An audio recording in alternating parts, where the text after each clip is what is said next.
Hello guys, welcome back. நான் தான் உங்கள் பிரேம். எல்லோரும் உங்களோட வீக்கெண்டை என்ஜாய் பண்ணுறீங்கன்னு நான் நம்புகிறேன். இன்றைக்கி நம்ம இன்னொரு சூப்பரான ரெசிபிக்குள்ளே நம்ம போகலாம்.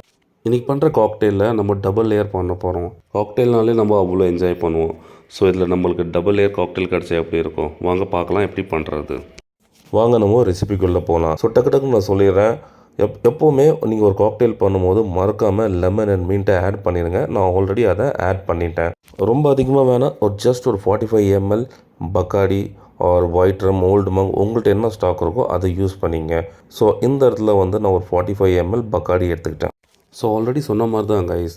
ஸோ ஃபஸ்ட் ஸ்டெப்பில் லெமன் மின்ட்டை நல்லா க்ரஷ் பண்ணிவிட்டு உங்களுக்கு ஏற்ற மாதிரி ஒயிட் ரம்மை மிக்ஸ் பண்ணிங்க. அண்டு நெக்ஸ்ட்டு பார்த்தீங்கன்னா நான் லிம்கா மிக்ஸ் பண்ணுறேன்.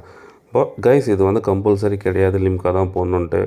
உங்களுக்கு பிடிச்ச மாதிரி ஸ்ப்ரைட் நீங்கள் யூஸ் பண்ணிக்கலாம், மிரண்டா யூஸ் பண்ணிக்கலாம்.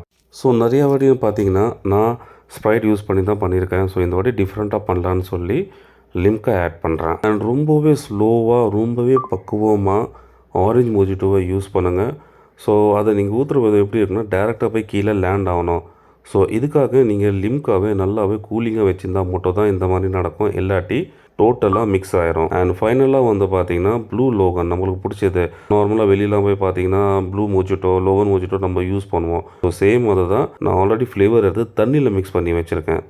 ஸோ அதை பார்த்தீங்கன்னா கீழே போய்ட்டு ஆரஞ்சு மொஜிட்டோவில் மிக்ஸ் ஆகிருக்கிறான்னுக்காக மெதுவாக பக்குவமாக ஊற்றிருக்கேன். இப்போ நீங்கள் பார்த்தீங்கன்னா மேலே ஒரு கலர் கீழே ஒரு கலர் தெரியும். உங்களுக்கு கொஞ்சம் கிட்ட கொண்டு போய் காட்டுறேன் பாருங்கள். ஹோப் எல்லாருக்கும் நல்லாவே தெரியுது நான் நினைக்கிறேன். ஸோ வாங்க நம்ம இதை என்ஜாய் பண்ணுறதுக்கு முன்னாடி ஒரு வாட்டி நல்லாவே அதை மிக்ஸ் பண்ணிக்கலாம். ஃப்ரெண்ட்ஸ், நம்மளோட ரெசிபி இப்போ ரெடியாக இருக்குது. ரொம்ப முக்கியமான விஷயம் என்னென்னா இதை நீங்கள் சிப்பாக வச்சு சாப்பிட்டா தான் இதனோட டேஸ்ட்டை என்ஜாய் பண்ண முடியும். கண்டிப்பாக நீங்கள் உங்கள் வீட்டில் இதை ட்ரை பண்ணி பார்த்துட்டு உங்களோட கமெண்ட்ஸை ஷேர்